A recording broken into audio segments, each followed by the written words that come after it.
Madrid está lleno de lugares cargados de historia. Y de rincones ocultos a plena vista. Y alguien tenía que contarlo. Soy Lorenzo Gallardo. Soy David Botello. Y esto es El Punto sobre la Historia.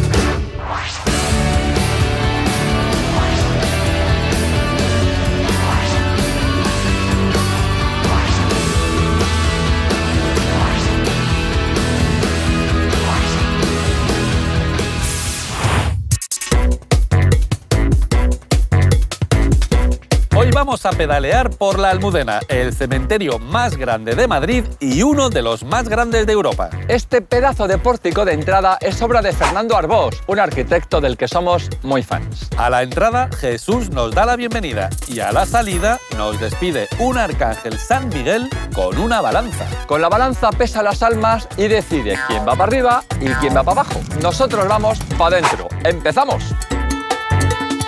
El cementerio de la Almudena es un punto.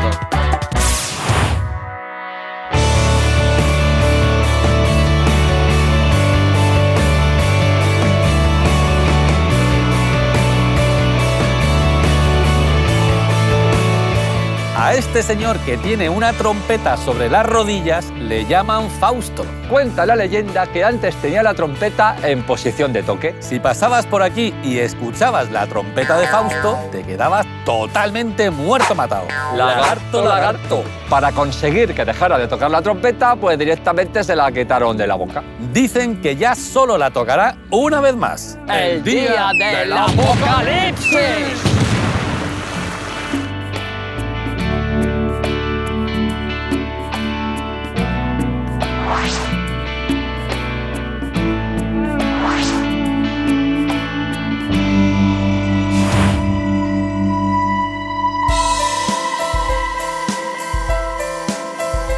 Estamos en el cementerio de la Almudena, en un recinto donde se guardan y se custodian las carrozas funerarias que se han utilizado para los traslados fúnebres, ¿no? Cuando falleció don Enrique Tierno Galván, recuerdo en enero de 1986, uno de los problemas era el traslado desde la plaza de la Villa a este cementerio de la Almudena. Se creó una comisión para organizar todos esos actos. Hubo una persona que fue la que en realidad organizó esta parte, que fue Pilar Miró, directora general de Televisión Española y de Radio Nacional, directora de cine.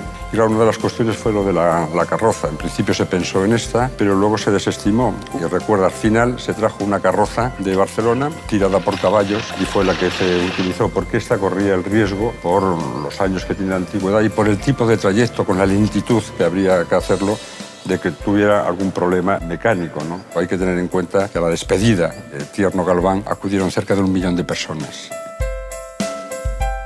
Enrique Tierno Galván es una de las figuras más relevantes del mundo intelectual. Él de lo único que presumía precisamente es eso, de ser profesor y de ser un gran amante de los libros, ¿no? Era un hombre que luchó por la democracia, que luchó por la libertad, que sufrió también represiones durante el franquismo, que fue exiliado, pero una vez que se inició la transición, fue diputado en las Cortes Constituyentes. Hay algo que casi nadie conoce, ¿no? Y es que de la Constitución Española del 78, el preámbulo de esa Constitución, que es una joya, lo escribió Enrique Tierno Galván.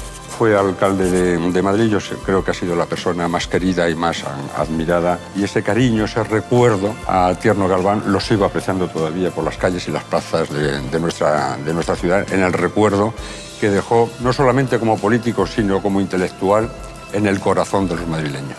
Recordar a Enrique Tierno Galván, a nuestro alcalde de Madrid, es recordar quizás una de las partes más gloriosas de la historia de la ciudad de Madrid. Y yo espero que esto sea una invitación también para todos los madrileños, sobre todo para los niños, para que se aficionen por la cultura y la historia de nuestra ciudad y que aprendan a conocerla y a amarla.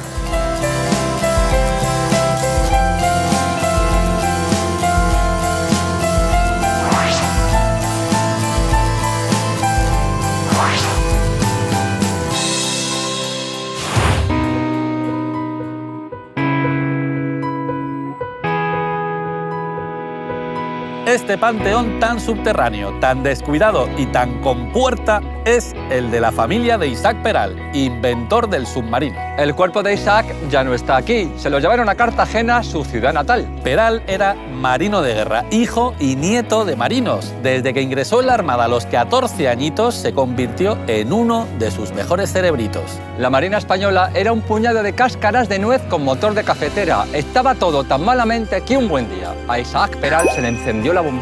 Pensó que si las otras armadas eran mejores sobre las aguas, la mejor manera de ganarles era hacernos fuertes bajo las aguas. Si invento un submarino con motor eléctrico que pueda lanzar torpedos, ¡lo petamos! En tiempos de Alfonso XII, la cosa se puso tensa con Alemania por un quítame allá estas Islas Carolinas allá perdidas por el Pacífico. Cuando se presentó el proyecto, el gobierno dijo, por supuesto, me lo quedo. Se declaró alto secreto y se dio luz verde al proyecto. Al principio todo fue bien. La suerte cambió cuando Alfonso XII le dio por morirse y el nuevo gobierno paró el proyecto y se lo tomó a chufla. Cánovas, que era el presidente, dijo, este Peral es un Quijote que ha perdido el seso leyendo novelas de Julio Verne. Entonces entró en escena María Cristina II, la regente, que dijo, hombre, dejar chiquillo que haga su submarino, que nos va a venir muy bien. El primer modelo se fabricó en Cádiz, donde lo llamaban, con esa gracia suya, el cacharro o el puro. Costó solo 300.000 pesetas comparadas con los 40 millones que valía un acorazado. Y entonces se descubrió toda una campaña de sabotajes, boicots, corruptelas y tejemanejes para evitar el éxito de Peral. En una de las pruebas delante de la regente, a Peral se le puso el pelo verde al comprobar que el motor eléctrico no funcionaba. Alguien lo había boicoteado, habían cambiado uno de los componentes de las pilas por tinta roja. Peral se dio cuenta justo a tiempo, arregló la situación y la prueba fue todo un éxito. En 1888, el submarino se presentó en Cádiz ante un pueblo entusiasmado. Periodistas extranjeros y buques de guerra de todas las marinas del mundo vinieron a ver el invento y a tomar nota, por supuesto. Curiosamente, o no, ninguna autoridad civil o militar española se dignó a pasarse por allí. Incluso hubo un ingeniero que intentó parar la prueba. ¡Vamos a hacer el ridículo! En cuanto esta cosa caiga al agua, empezará a dar vueltas como una pelota. Peral tranquilamente mandó al ingeniero a freír monas. Pintó una raya en el casco del submarino y aseguró que el agua no pasaría de allí. Y efectivamente no pasó. La botadura del submarino de Peral fue un nuevo y rotundísimo éxito. Durante 2 años, Peral y los 10 tripulantes de su submarino estuvieron ahí, venga a hacer pruebas y más pruebas. En una de estas pruebas, en el mar y de noche, se acercó sin ser visto a menos de 200 metros de un barcazo de guerra que encima estaba avisado. El informe técnico dejaba claro que aquello era lo que necesitábamos, tecnología punta, un arma de guerra invencible, la última oportunidad de recuperar viejas glorias navales. Y entonces se tomó la decisión más absurda de la historia naval española. El gobierno decidió detener el proyecto definitivamente. Se sacaron de la manga un nuevo informe falso que, en vez de juzgar técnicamente el submarino, ponía a Peral a caer de un burro. Le acusaron de tener ideas republicanas y de poner en peligro la tripulación y atribuían el éxito de la prueba a una casualidad. A pesar de que España es una gran nación, paralizaron el proyecto del primer submarino del mundo, con un par. Peral se vino abajo, entregó su máquina y se retiró de la Marina con un «ahí os quedáis». Enfermo de cáncer, se fue a Berlín para operarse. No sobrevivió. Tenía 43 años. Mientras tanto, su invento se pudría en un astillero usado literalmente como retrete. Bonita metáfora. ¿Qué pasó exactamente? ¿Por qué se canceló el proyecto de Peral? ¿Conspiración? ¿Corrupción? ¿Estupidez? ¿De todo un poco? Investigad, investigad. Os aseguramos que el escándalo Peral es todo un peliculón.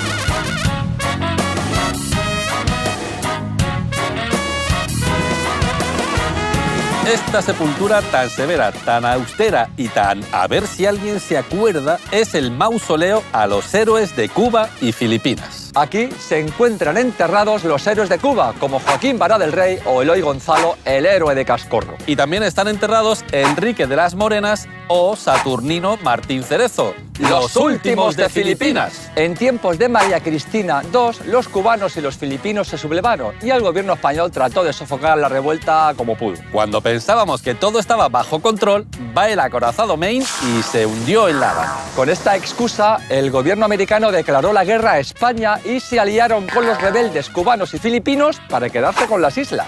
En una pequeña población filipina llamada Valer, medio centenar de españoles tenían una misión: mantener la posición a toda costa. El último correo que recibieron antes de quedar incomunicados fue precisamente el que daba cuenta del desastre naval contra los americanos. Los de Valer no se lo tragaron, pensaban que era una artimaña de los rebeldes para atacarles. Convirtieron la iglesia en un fortín capaz de resistir un asedio en toda regla y se encerraron a cal y canto. Al día siguiente, los rebeldes les invitaron a rendirse. Anda, Toto, que la guerra ha terminado, que España ha perdido, que ya está. El capitán de las Morenas, que estaba al mando, les dijo que tororó, la muerte es preferible a la deshonra. Poco después de las Morenas murió de beriberi, una enfermedad causada por la falta de alimentos frescos. Quedó al mando el teniente Saturnino Martín Cerezo. Las misiones desesperadas se multiplicaron. Un buen día salieron a cazar un perro desafiando las balas enemigas. Cuando se dieron cuenta, estaba enfermo de sarna, pero aún así les supo a jamón. Tras una salida nocturna para conseguir fruta fresca, se comieron hasta las hojas verdes para no morir de beriberi. Los filipinos, para minar la moral de los asediados, les hicieron todo tipo de artimañas psicológicas. No les dejaban dormir haciendo ruidos de todo tipo. Hacían cantar a mujeres desnudas mientras les hacían gestos psicalípticos. Montaban fiestorros y banquetes para recordarles lo que se perdían. Un buen día, el gobierno español vendió Cuba, Puerto Rico y Filipinas por $20 millones a Estados Unidos.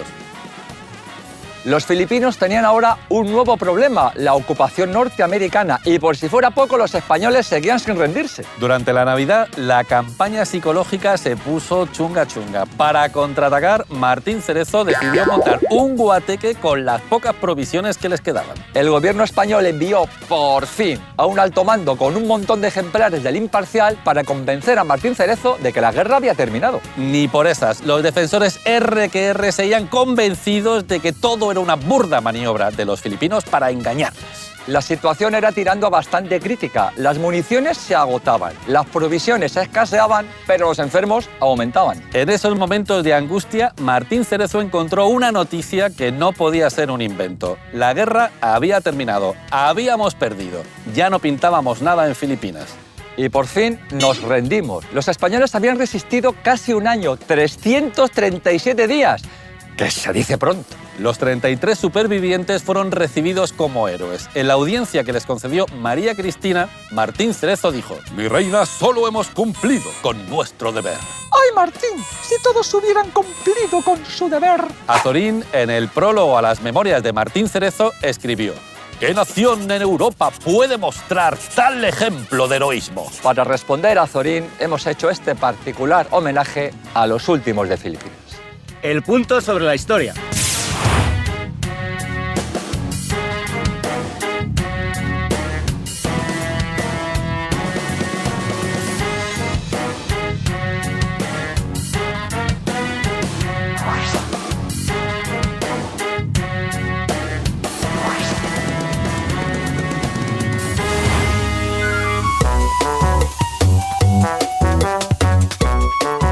En esta sepultura tan sencillita descansa María Moliner, la creadora del Diccionario de Uso del Español. María Moliner nació con el siglo XX y fue una bibliotecaria, esposa y madre ejemplar. Trabajaba en la Biblioteca Nacional y cuando acababa su jornada, pues se volvía a casa a cuidar de su familia. Como es ley de vida, los hijos empezaron a volar del nido y cuando el más pequeño de ellos se fue de casa, pues María como que se aburría. En lugar de hacer sudokus, María se empeñó en revisar y retocar el diccionario. sin despeinarse. Le dio por cazar al vuelo las palabras que se utilizaban realmente y definirlas con el uso que tienen en la calle. Calculó que trabajando 2 horitas al día, en un par de añitos tendría el diccionario listo. Y se enganchó a la cosa de las palabras. 10 años después de empezar, trabajaba 10 horas diarias y solo llevaba la mitad. Puso tanto empeño en el diccionario que al final era uno más de la familia. Uno de sus hijos, cuando le preguntaban si tenía hermanos, decía: Sí, 2 varones, una hembra y un diccionario. Con tanto tesón, parió un diccionario que se publicó, se vendió muy bien y se convirtió en un referente para todos los amantes de las letras. Llegó a presentarse como académica de la lengua, pero en aquella época era más bien tirando a imposible que una mujer entrara en la RAE, no te creas que ojo.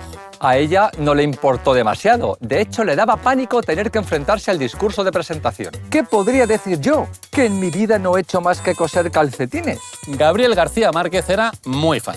María escribió sola en su casa con su propia mano el diccionario más completo, más útil y más divertido de la lengua castellana. Desde aquí, toda nuestra gratitud y admiración a esta gran palabróloga.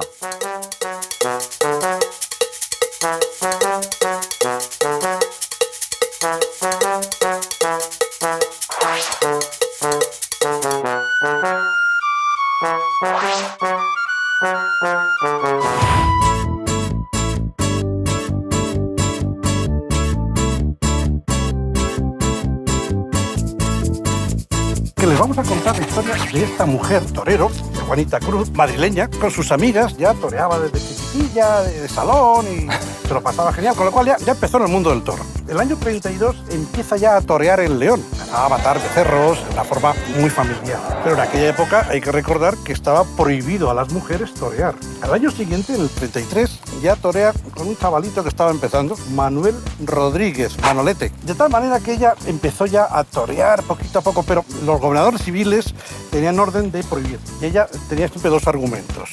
La Constitución republicana, igual que la actual, decía que todos los españoles son libres para elegir su profesión. Y otra muy importante, que es la de que todos los españoles somos iguales ante la ley.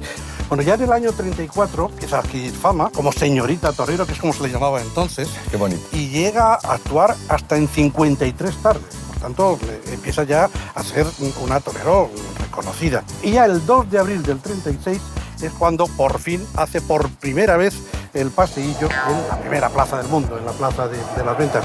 Por cierto que lo hace con reses de García Aleas, aquellas de las que se decía de los de Aleas ni los veas, así eran de peligrosos. Y Marcial Alandar llegó a decir que el mejor torero que ha habido esta tarde en la plaza ha sido una mujer, Juanita Cruz.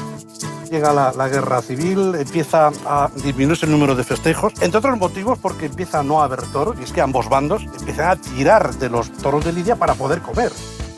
A punto de terminar la guerra civil, se va a América y allí retoma su vocación y torea pues, en todos los países donde había toros en ese momento, en Venezuela, en Colombia. Toma la alternativa en la Fresnilla, en México, de tal manera que ya es matadora de toros. Y en el año 47 ya se despide como matadora en Bolivia, en la Plaza de Toros de La Paz. Decide volver a España y ya no lo hace como matadora de toros, sino que se dedica a vivir la vida hasta que fallece en el San Isidro de 1981.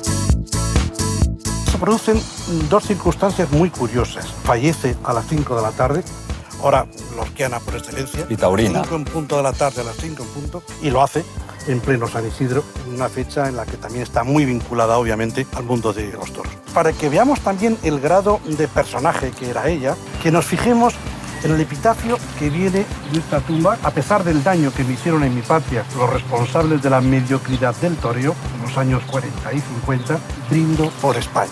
Pues brindemos por ella también. Brindemos por ella. El punto sobre la historia.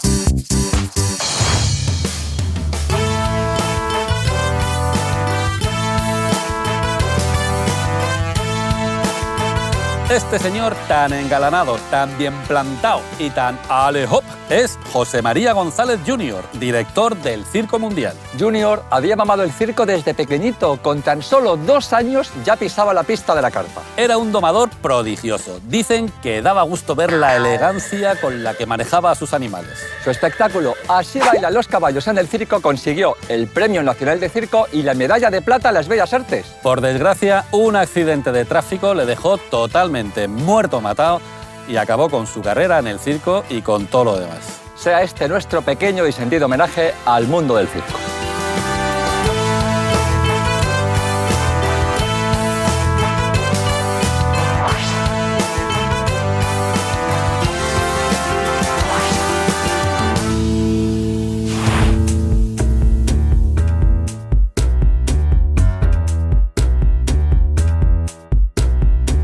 Os he traído hasta aquí para enseñaros la sepultura de Pilar Rubio. Cuando falleció su marido, Santiago Núñez, Pilar encargó hacer una doliente, como veis. Una doliente es una escultura de una mujer que está dolida por la muerte de su marido. Por la pérdida, claro, efectivamente. Esta obra es ni más ni menos que del escultor Mariano Benlliure. Pilar fue la propia modelo que posó para que Benlliure pudiera hacer la escultura. Y os he traído hasta aquí porque aquí en el cementerio todo es símbolo. Uno de los símbolos principales del cementerio son las flores, incluso el color de las flores. Eso es una tradición que viene existiendo desde hace 13.000 años. Desde el Paleolítico ya se dejaban flores en las sepulturas para honrar a los fallecidos. Cada flor tiene su significado. Tenemos los claveles, que significan admiración y homenaje. También la siempre viva, que significa la vida eterna, como dice su propio nombre, ¿no? Y, como no, las rosas. Claro, las rosas son las principales. Y en las rosas lo que sí que es importante es de qué color son. Porque, por ejemplo, las rosas rojas lo que nos están hablando es de pasión, de amor, de fuerza. Sin embargo,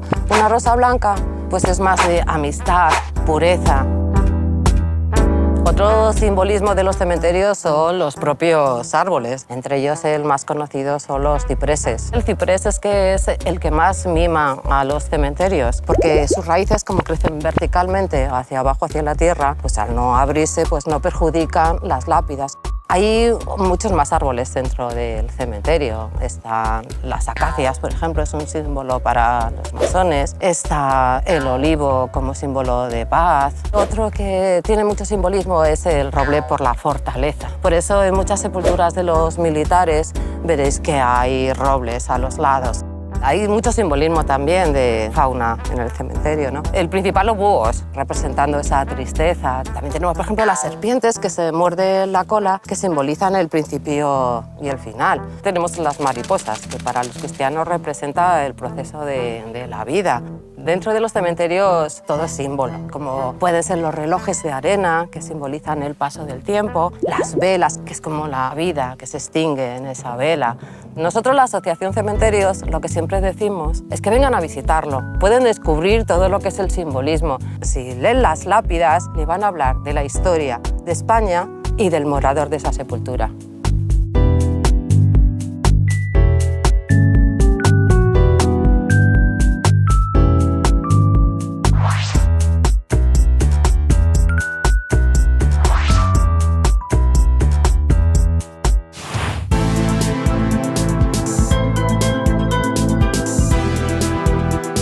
Esta sepultura tan caramelo, tan angelical y tan ajardinada es la del compositor Francisco Alonso López. Aunque el maestro Alonso era granaíno, sus composiciones más famosas eran más madrileñas que el madroño. Sin ir más lejos, a él le debemos uno de nuestros chotis más famosos.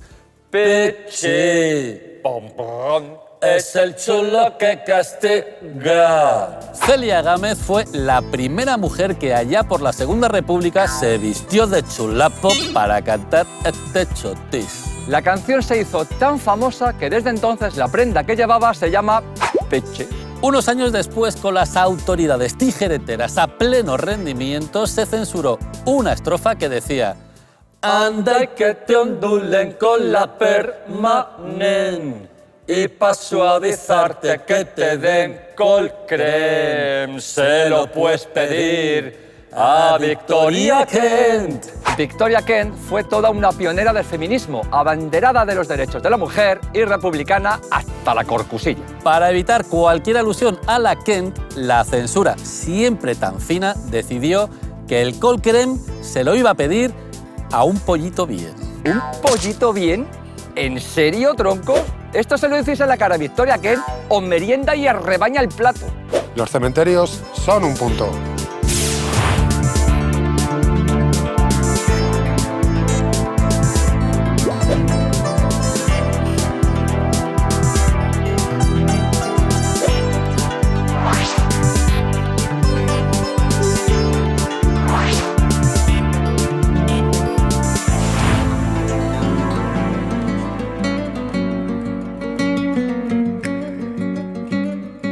Os he citado aquí que es el panteón familiar de la familia González Flores, donde reposan los restos mortales de la gran faraona, Lola Flores. Lola Flores es una rara amalgama de carácter, talento, temperamento, personalidad, que tenía en el norte de su brújula estaba marcado sobre todo el ansia de triunfar, de cantar en lo que a ella le gustaba. Desde muy pequeñita cantaba, bailaba, vamos, en la taberna que tenía su padre en Jerez, y ella dice además que cuando nació sonaba la marcha real.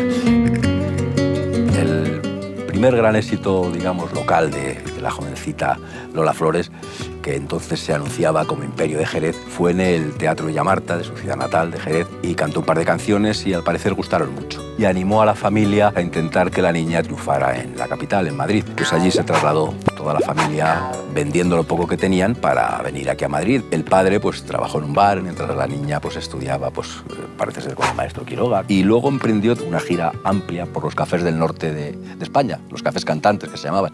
Ahí fue adquiriendo mucha experiencia que le valió para actuar en el Teatro Fontalba de Madrid.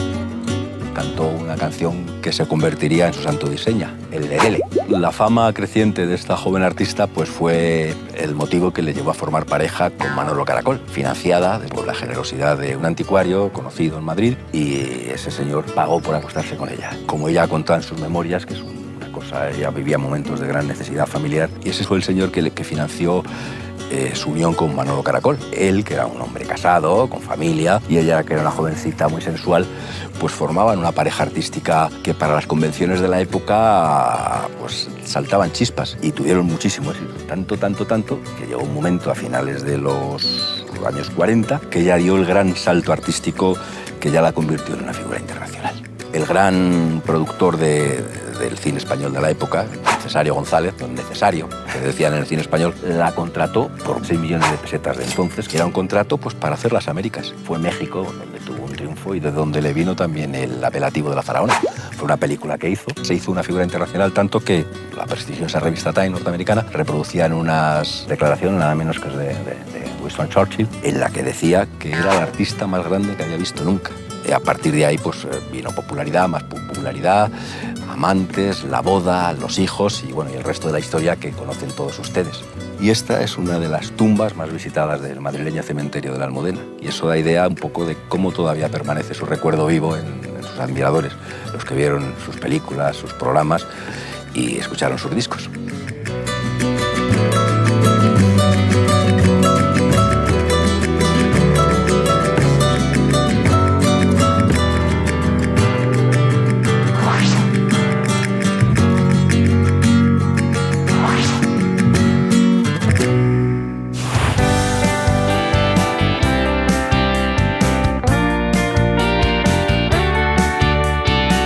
En esta sepultura tan discretita, tan serena y tan panorámica, descansa Ignacio Fernández Sánchez, más conocido como Tony LeBlanc. Le gustaba decir que había nacido en el Museo del Prado, donde su padre trabajaba de portero. Tony LeBlanc fue uno de nuestros cómicos más importantes. Empezó con Celia Gámez. Siguió de bailaor en la compañía de Lola Flores y Manolo Caracol, pero tuvo que dejar el flamenco porque se rompió una pierna. Fue aficionado al boxeo y llegó a ser campeón amateur de Castilla de peso ligero. Luego le dio al fútbol. Fue incluso portero de tercera división del Chamberí. Debutó en el cine con Los últimos de Filipinas, de Antonio Román. Y ya no dejó de hacer películas. El Tigre de Chamberí, El Día de los Enamorados, Historias de la televisión, Chicas de la Cruz Roja y así hasta casi 100 películas. Componía letras de canciones, como por ejemplo Cántame un paso doble español, que al oírlo se borren mis pebebenaos. Un día en la tele dijo que iba a hacer un número jamás visto y lo hizo, peló una manzana. Con él, lo más simple resultaba divertido, sin más argumentos que la gracia, el descaro y la habilidad de hacer reír, porque sí. Una tarde volviendo de la playa, el coche que venía de frente invadió su carril y se estampó contra él. Esa noche el telediario lo dio por muerto, pero sobrevivió. Se sometió a un montón de operaciones y acabó sentado en una silla de ruedas. Un buen día, ya en la recta final de su vida, Santiago Segura lo recuperó para la saga Torrente. Fue un jachondo hasta el último de sus días y si no lo creéis, fijaos en su epitafio. Aquí yace un cómico. Fin de la primera parte. La risa, amigos, es vida, incluso aquí.